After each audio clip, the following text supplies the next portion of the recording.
ফ্যাসিবাদকে আমরা গত 5ই আগস্টে বিদায় করতে সক্ষম হয়েছি। যদিও ফ্যাসিবাদ পুরোপুরি বিদায় হয়নি এখনো, কিন্তু ফ্যাসিবাদের মাথাকে আমরা বিদায় করতে সক্ষম হয়েছি।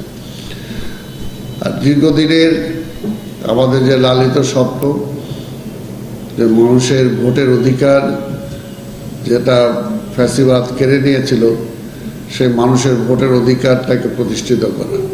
ভোটের অধিকার মানে দেশের মালিকানা ছিনতাই হয়ে গেছিল আওয়ামী লীগের আমলে, সেই মালিকানা আবার জনগণের কাছে ফিরিয়ে দেওয়ার জন্যই কিন্তু আমরা দীর্ঘদিন ধরে লড়াই করছি।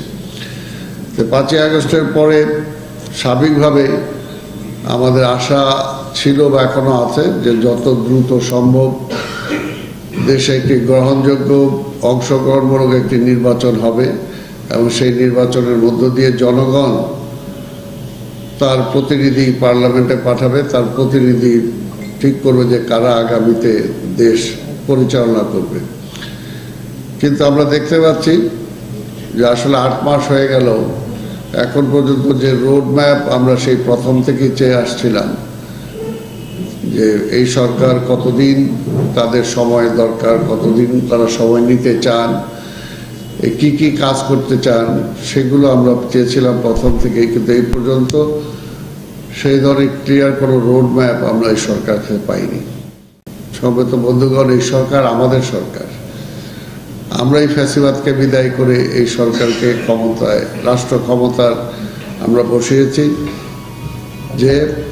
যেটা আমাদের দীর্ঘদিনের আশা ছিল যে সেই সময় শেখ হাসিনা জোর করে ক্ষমতায় দখল করেছিল, সেই সময় আমাদের বারবার বক্তব্য ছিল যে একটি নির্বাচিত সরকার আমরা চাই, জনগণের ভোটে নির্বাচিত, এবং সেই নির্বাচিত সরকার তখনই হবে যখন একটা তত্ত্বাবধায়ক সরকার অধীনে নির্বাচন হবে।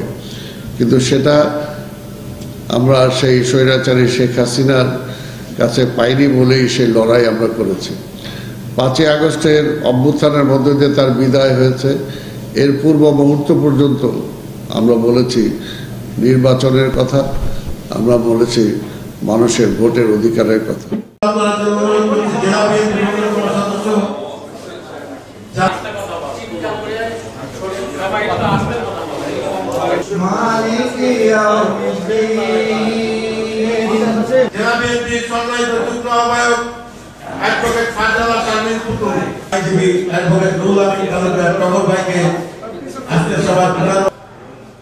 বিপ্লবী সদস্য সচিব তাকে ঢাকা রাজপথে ওই বৈঠক মানে সময়টা আগে নষ্ট না করে